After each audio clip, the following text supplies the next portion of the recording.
J'ai testé depuis plusieurs mois la nouvelle Takoun Wing V3 Pro et je vous partage mon feedback dans la suite de la vidéo.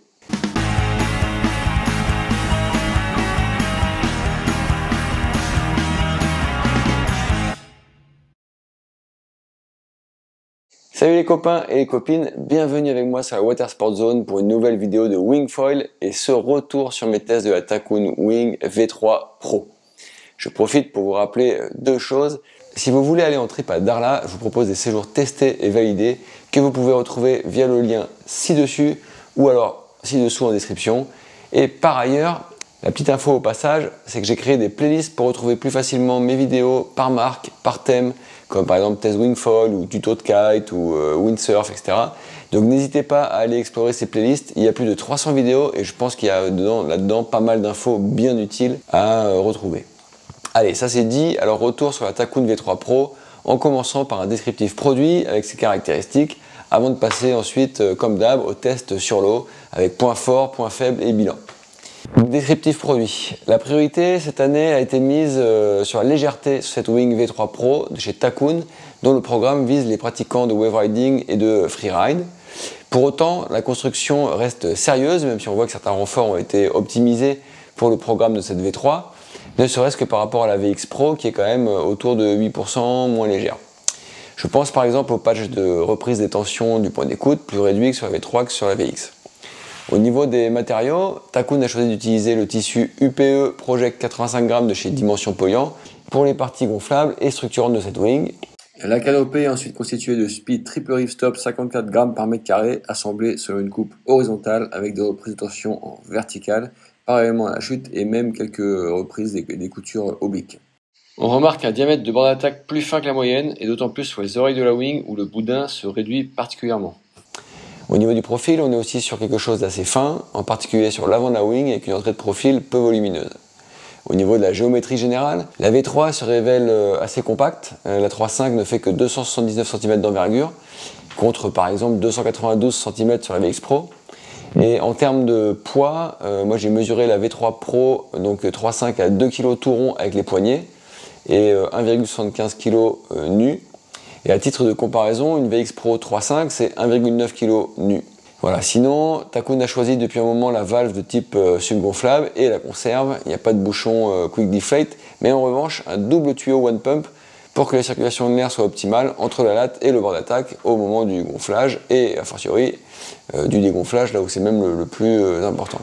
A noter que la V3 Pro est livrée nue, donc il faut ensuite choisir les poignées souples ou rigides carbone, voire le wishbone, que j'ai pas eu la chance d'essayer sur cette V3, mais qui de manière générale, on le sait, a quand même pas mal d'avantages. Donc tous ces systèmes sont interchangeables et modulables. Alors, il faut juste un outil. Ce qui est bien aussi, c'est qu'on peut les changer alors que la wing est gonflée. Et donc ces systèmes, ils sont vendus séparément. A noter aussi que le sac de la Takoun V3 Pro présente un système qui le rend extensible. Donc ceux qui opteraient pour un boom auront un sac adapté. Les autres devront faire attention à ne pas s'embrouiller dans les différents zips, donc sur le sac quand il est compacté. En termes de prix, Takoun a opté depuis longtemps pour un modèle de distribution en direct par internet qui permet de maintenir des prix accessibles, même pour des produits bien haut de gamme. Donc la V3 Pro est ainsi proposée à partir de 685 € nu, donc sans poignée, sans leash et sans frais de port qu'il faudra potentiellement rajouter ensuite à moins d'aller chercher directement votre wing au siège de la marque. Allez, assez fait de théorie, maintenant passons sur l'eau avec ce que je retiens de mes tests en Wingfoil en termes de points forts, de points faibles et puis ensuite de bilan, donc sur cette Takoun V3 Pro. Donc les points forts, on va pas se cacher, le premier point fort de la Takoun V3 Pro se situe là où on l'attendait, c'est-à-dire qu'elle est très légère dans les mains, et je parle pas du poids sur la balance, mais bien du poids ressenti en navigation, ce qui peut être parfois différent. Là elle a les deux, et c'est excellent, ça se ressent tout de suite dès le premier bord et la première manœuvre. Du coup je me suis dit que pour le free fly ça s'avançait particulièrement bien, et ben ça n'a pas raté. Super stable lorsqu'on la tient par la poignée neutre, la V3 Pro suit super bien en free fly derrière. Elle ne se fait pas remarquer, je dirais même qu'elle se fait carrément oublier par moment. Alors elle gigote très peu ou pas du tout. Et avec ses oreilles compactes, elle touche quasiment jamais les vagues et donc elle se retourne quasiment jamais quand on l'a en free fly comme ça derrière. Et pareil quand on l'a devant, elle ne tombe aussi que rarement, elle vole super bien. Donc je rajouterais aussi que son profil fin, en fait, il amplifie cette sensation de légèreté en free fly, car la V3 Pro ne prend pas dans le vent, elle traîne pas dans l'air quand elle est en position neutre, comme peuvent le faire d'autres modèles avec un gros leading edge et du gros creux dans le profil. Donc en surf c'est génial et elle se positionne vraiment parmi les toutes meilleures dans ce domaine, comme les F1 ou Ridin. La remontée au vent, elle est aussi efficace, ce qui est toujours agréable, car quand on aime le free fly, à un moment donné, il faut faire du prêt. Donc globalement, cette V3 Pro, elle est vraiment sympa à naviguer, à la fois plutôt performante en freeride et confortable dans les bras. C'est une bonne polyvalente qui passe aussi bien avec les débutants par sa géométrie qui aide à ne pas toucher les tips dans l'eau, donc au départ quand on est en train de se lancer, quand on se met debout, etc.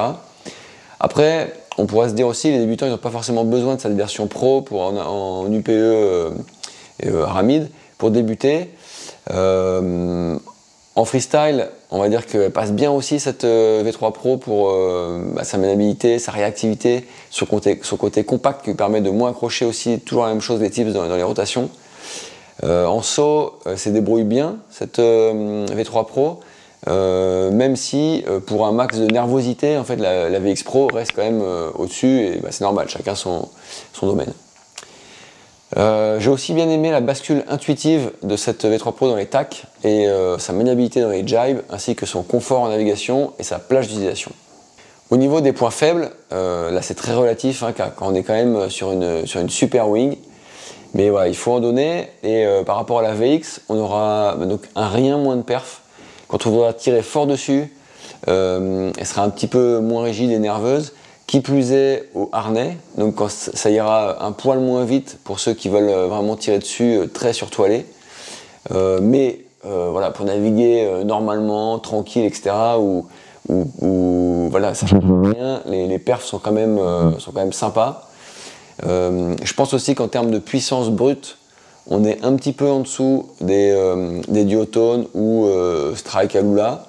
Même si ça reste très correct et que la plagiation est très intéressante. Donc voilà, je cherche un peu les petits points comparatifs. Et d'ailleurs, un dernier petit point un peu critiquable sur cette excellente wing, que j'ai vraiment très bien apprécié, je répète, c'est qu'elle demande de plier un peu plus que d'autres le bras arrière pour border à fond, notamment au près, et pour donner son meilleur visage en termes de performance. Donc l'équilibre des tensions au niveau ergonomique pourrait être un rien meilleur, mais encore une fois j'insiste, cela reste des tout petits détails par rapport à tous les bons côtés de ce produit qu'on a vraiment bien apprécié, mais évidemment moi je ne veux rien vous dissimuler. Pour dresser le bilan, franchement Takoon nous livre une super wing pour le programme annoncé, Freeride, Freefly, Wave Riding. Takoon c'est pas la marque la plus active en termes de marketing, mais il faut avouer que depuis le début du Wingfoil, ils se sont quand même rarement ratés sur les produits. La Wing V3 Pro se distingue donc par sa légèreté, sa stabilité, sa neutralité en free fly. On l'a vu, où elle se fait carrément oublier.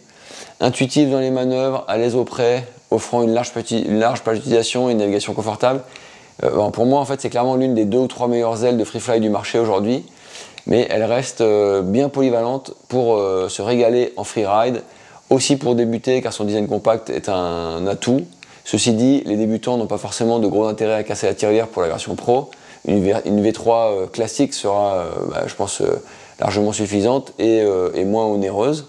La V3 Pro sera en revanche parfaite pour les riders férus de free fly, de downwind et autres wave riding. Et le tout à un prix qui, pour son niveau de prestation, reste franchement très correct. Par ailleurs, elle se montre quand même complémentaire de la VX Pro, qui est aussi très bonne en free fly, mais axée plus perf et plus nerveuse dans les bras. Le reste du temps. Voilà, n'hésite pas toi aussi à partager ton ressenti en commentaire, à liker ou à t'abonner à la chaîne pour ne manquer aucune des prochaines vidéos. Moi, dès que le vent se repointe, je repars en test pour vous livrer la prochaine vidéo samedi prochain à 9h15. Donc moi, je vous donne rendez-vous samedi prochain sur la chaîne ou peut-être d'ici là sur un spot.